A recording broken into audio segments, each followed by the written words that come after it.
Ito mga kapare ko ay ang iQOO Z10 Turbo Plus. And ito na rin ang tinagurian nating best valued gaming phone ngayong 2025 para sa China ROM version. And sa video na to, isasalang natin to sa ating extreme gaming test na kung saan lalaroin natin ng tuloy-tuloy at walang humpay itong 10 high demanding graphics game na to para malaman natin kung ano yung kayang gawin ng phone na to in terms of performance, optimization, cooling system, battery at kung ano-ano pa. Kaya kung interesado kayo sa phone na to, lalo na pagdating sa gaming, ay nasa tamang video kayo. Kaya ngayon, tara, pag-usapan natin. Okay, para sa mga hindi nakapanood ng full review natin, quick recap lang tayo sa specification ng phone to. Again, ginamitan to ng Dimensity 9400 Plus. Isa sa pinaka-latest, pinakamalakas at pinakamalamig din na chipset ngayong 2025. Pero malalaman natin mamaya kung totoo nga ba talagang malamig to. Dahil based sa full review natin, maganda yung naging result niya in terms of thermal. Kaya titingnan natin yan dito sa gagawin nating extreme gaming test kung ganun pa rin ba yung ipapamalas na ito. Pagdating naman sa battery niya, meron tong 8,000 mAh battery capacity at malalaman din natin sa video na to kung totoo nga ba talagang makunat yung battery capability nito. Pagdating nga pala sa variant ng phone na hawak-hawak namin ngayon, meron tong 12GB RAM and 256GB of internal storage. Magte-testing nga pala kami sa controlled environment which is naglalaro yung kanyang temperature ng 29 to 30 degrees Celsius. Naka-open yung aircon namin pero nakaset lang sa 25 at hindi rin to direct na tumatama sa phone dahil sa whole area lang to. Pagdating naman sa phone, sinetup namin yung brightness neto sa 75% and then 50% sa kanyang volume and then Wi-Fi po yung gagamitin namin dito dahil gumagamit kami ng wireless debugging para doon sa ating FPS meter. And gagamitin tayo dito ng timer para matrack natin yung whole hour ng paglalaro natin dito. And with that said, tara, magsimula na tayo sa ating extreme gaming test. And simulan natin sa hindi mawawalang game pagdating sa benchmark game, which is Genshin Impact. And most likely, marami dito mga naglalaro niyan for sure.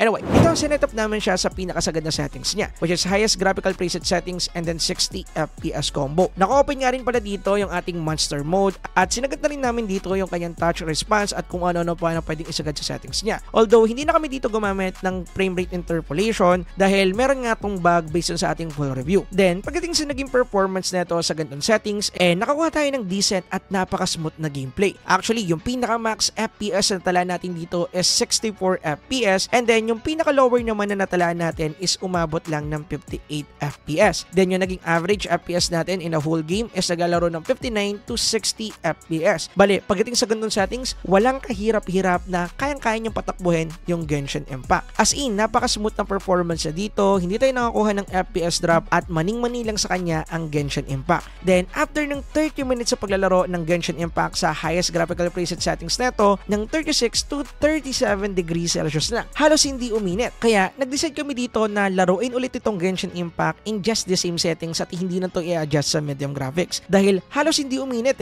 At ina-adjust lang naman namin yung graphics niya sa medium settings if ever naiinit yung phone para makita natin kung iinit ba siya if ever nababaguhin natin yung kanyang graphic settings. And sa case ng iQOO Z10 Turbo Plus, hindi na natin niya kinakailangan pang gawin. And yes, sa sumunod pa na 30 minutes sa paglalaro dito, nakakuha din kami ng decent at magandang performance. At yes, hindi po nahirapan talaga yung phone na to dito dahil after ulit ng 30 minutes which is 1 hour na yung playing time natin sa Genshin Impact, naglaro lang ulit sa 37 to 38 degrees Celsius yung temperature neto, which is a surprising result para sa isang game na alam naman natin talagang mabigat. But ganoon pa man, after namin mag-temperature check dyan and next agad namin sinalang dito is itong WUWA. And ganoon lang din yung sinetup namin. Sagad na settings lang din ulit. Naka-high graphical preset settings and then sinagad na namin yung ibang settings dito and then syempre naka 60 FPS combo. Pagdating dito, the same lang din yung naging performance natin sa Genshin Impact. Smooth, maganda at binibasic lang ng iQOO Z10 Turbo Plus itong WUWA. And actually, kitang-kita nyo naman dyan, napakaganda na nakuha nating gameplay at napaka-stable din nung nakuha natin na frame rate dito. Dahil nakakuha tayo dito ng maximum 61 FPS and then nakakuha naman tayo ng average 59 to 60 FPS. The same lang din halos ng Genshin Impact. But ito yung malupit dahil pagdating sa thermal na to, nilaro namin to ng tuloy-tuloy ng 1 hour and then every 30 minutes nag-check kami ng thermal.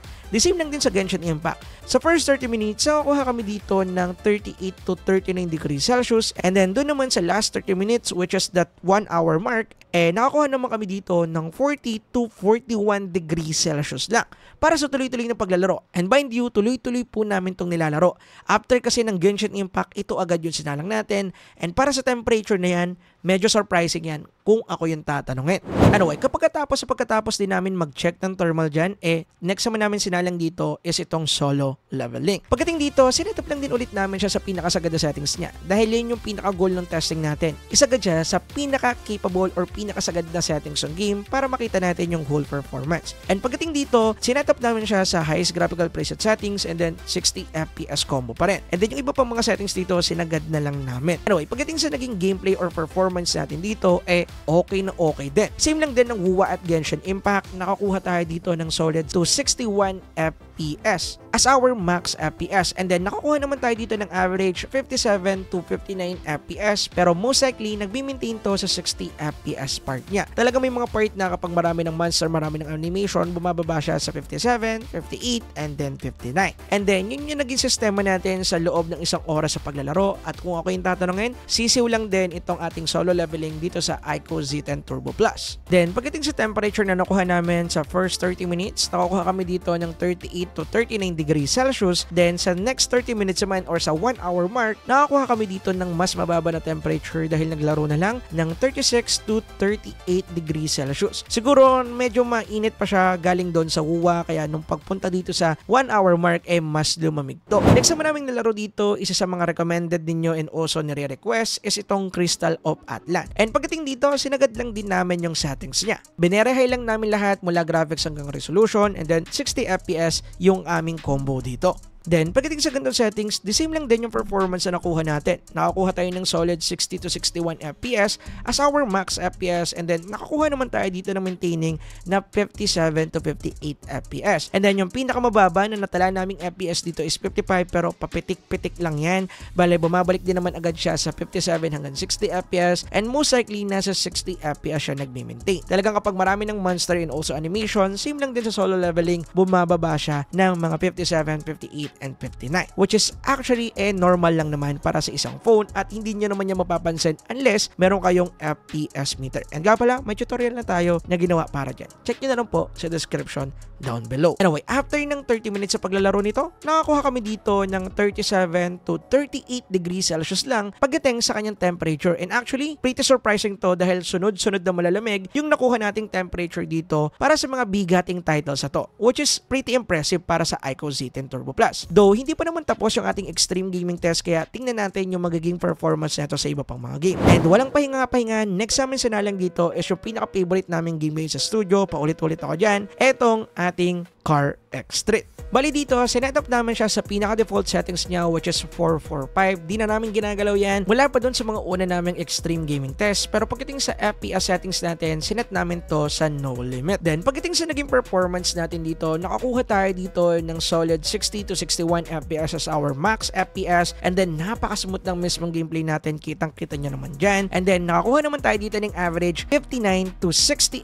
FPS as our maintaining FPS pagdating sa mismong game na to. Actually, bihira ako makakita ng ganyan. Tanging mga 8 Elite, Dimensity 9400 chipset lang yung nakikita ko na nakakapag-maintain ng 59 to 60 FPS dito sa Car X Street. Kasi hanggang ngayon, mabigat na game pa rin naman to. And gusto ko nga lang din palang i-point out yung ganda mismo ng graphics and also ang ganda ng mismong animation. Kung i-on natin yung iba pang mga settings like motion blur at kung ano-ano pa, napakagandang tingnan neto dito sa game na to. Lalo na sa mga addicts dyan na maglaro ng Car X Street. Shoutout nga pala sa inyo. Anyway, after ng almost 45 minutes sa paglalaro nito, nakakuha kami dito ng 36 to 38 degrees Celsius lang para sa Car X Street. And actually, napaka-surprising yan dahil based sa mga 8 Elite reviews ko ng mga phone, umiinit na sila dito. Pumapalo na ng 40 to 43 degrees Celsius as their normal temperature kung ako yung tatanungin. But dito sa iQOO Z10 Turbo Plus, kitang-kita natin na may nanilang neto yung performance at the same time, malamig din ito. Anyway, bubuo na tayo sa mga titles na yan at next naman natin ipasok itong ating shooting games. And walang pahinga-pahinga after ng Car X Street, sinalang agad natin dito itong Garena Delta Force. Then dito, sinetup natin siya sa HD graphics and then 120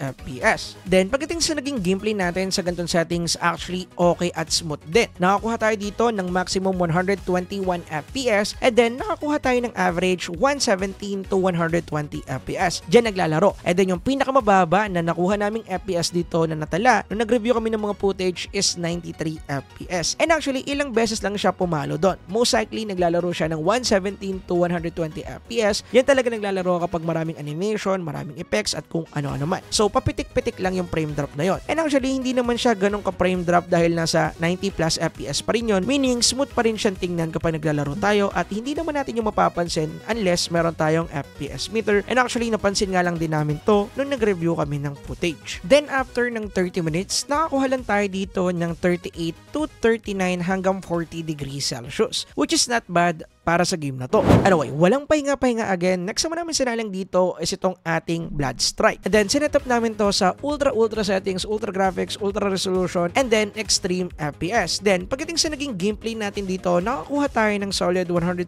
to 121 FPS all the way. Actually, yun yung nakuha natin and most likely dyan tayo nagmi-maintain. Then, yung pinaka nakuha ko lang dito na FPS drop or yung pinakamababang frame na natala nito sa amin, pumalo ng 115 FPS. Pero just I said, yung maintaining nito ay naglalaro ng 119 to 120 FPS. And actually, hindi naman ganun kabigatan itong Blood Strike kaya most likely, hindi din naman talaga mahihirapan dito ang iQOO Z10 Turbo Plus. Assurance naman sa naging gameplay natin. Smooth na smooth. Anyway, after ng 30 plus minutes sa paglalaro sa game na to, nakakuha tayo dito ng solid 38 to 39 degree Celsius lang. Anyway, walang pahinga-pahinga again. Next naman namin sinalang dito is si ODM. Bali dito, sinetup namin siya sa medium graphics and then ultra frame rate. And then, pagdating sa ganitong settings, nakakuha tayo ng solid 120 FPS sa MP mode. Nakapaglaro din kami dyan ng ilang round. And yes, napaka-solid ng performance natin dyan. And kung usapang si ODM lang din, same lang din ng Blood Strike, masasabi ko na sisiw lang yan dito sa ating iQOO Z10 Turbo Plus. And pagdating nga pala sa VR mode nito, 120 FPS din yung nakuha natin. Tanging 8 Elite Chip, Dimensity 9400 and 9400 plus lang yung makakapagbigay sa atin ng 120 FPS pagdating dito sa VR mode ng CODM. Most likely kasi sa mga hindi ko nabanggit na chipset nasa 90 FPS lang. Kaya para sa mga magtataka dyan, yun po yung main reason. And then pagdating sa nakuha nating thermal dito, after ng ilang round na paglalaro, nakakuha lang tayo dito ng 38 to 39 degrees Celsius lang. Which is, I repeat, mababa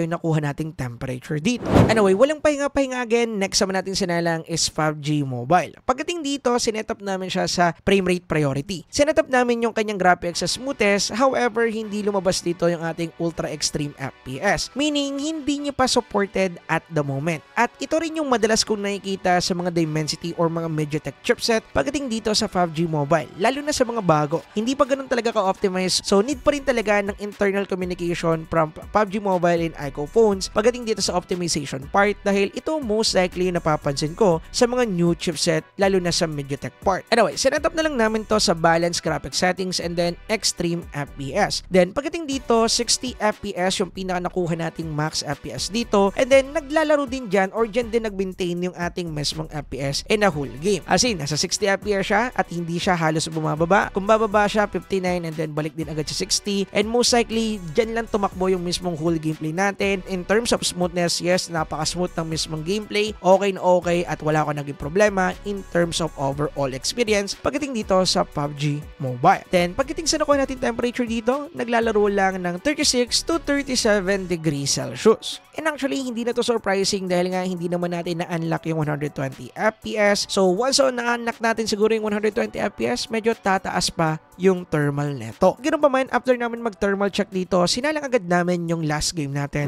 which is itong ating Once Human. Then dito, sinetup namin to sa Pinnacle Graphics, ultra high frame rate, and then high resolution. Bale, ito yung pinakasagad na settings na capable sa phone na to. And pagdating dito, nakakuha tayo ng solid at magandang performance. Then, nakakuha kasi tayo dito ng 60 to 61 FPS as our max FPS. And then yung maintaining FPS naman natin is naglalaro ng 56 to 60 FPS. And yung pinakamababa na natala namin dito bumaba ng 51 FPS. But most likely naglalaro siya sa 56 to 60 FPS sa whole gaming test namin dito sa game na to. And actually pagdating sa kanyang mismong overall gameplay, ang pinaka napansin ko dito is yung mismong graphics ng game. Nga pala, just I said at paulit-ulit kong sinasabi, PC games pa rin itong Once Human na kinonvert or kinompress para maging isang mobile game. Siyempre, doon papasok yung hindi nyo pagiging optimized but based sa performance ng iQOO Z10 Turbo Plus, nararan niya naman to ng ganong ka-okay at ka-solid yung performance. And actually, actually, yung isa pang mas solid dito, yung nakuha natin na temperature. Dahil most likely sa ibang mga phones na testing natin before, pumapalo agad to ng 44, 45 or kaya nasa mataas pa na temperature. Pero dito, pumalo lang siya ng 40 to 41 and almost 42 degrees Celsius. Bale, sa lahat ng game na nilaro natin, dito lang siya actually sakto or medyo uminit kung ako yung tatanungin. But ganun pa man, hindi pa rin naman yan na-reach yung 43 degrees Celsius natin, which is yun yung pinakasagad or hangganan ng ating normal temperature or makonsider siya as normal temperature. Kaya pagdating sa part ito, actually para sa akin, approve itong thermal technology ng ating iQOO Z10 Turbo Plus. And after ng 7 hours and 14 minutes ng tuloy-tuloy na paglalaro, dun na rin natin mga kaparakoy iba-battery check tong phone na to dahil meron pa tong natira na 4%. Meaning, tumagal to sa whole extreme gaming test natin which is 7 hours and 14 minutes na playing time ng tuloy-tuloy at walang humpay. Take note po natin yan. Ibig sabihin, ganito kakunat yung battery ng phone na to. And actually, napatunayan na naman yan dun sa ating PC Mark battery test pero ibang usapan pa rin talaga kung gagamitin natin to sa gaming. Kaya kung usapang battery lang, isa tong phone na to sa pinakapanlaban ko. And yung 8,000 mAh battery capacity, hindi lang to number para dito sa iQOO Z10 Turbo Plus. Dahil nakita nyo naman. And dahil marami nagre-request ng battery usage part, ito yung mga nakuha natin. As you can see, most likely yung pinakamataas talaga mag-consume ng power is Genshin Impact at yung iba pang mga titles or AAA games sa tinasting natin dito. And actually, medyo nakakabigla na nasama sa top 5 yung ating Once Human and also Call of Duty Mobile. So, pinapakita lang na power consuming din talaga itong mga game na to.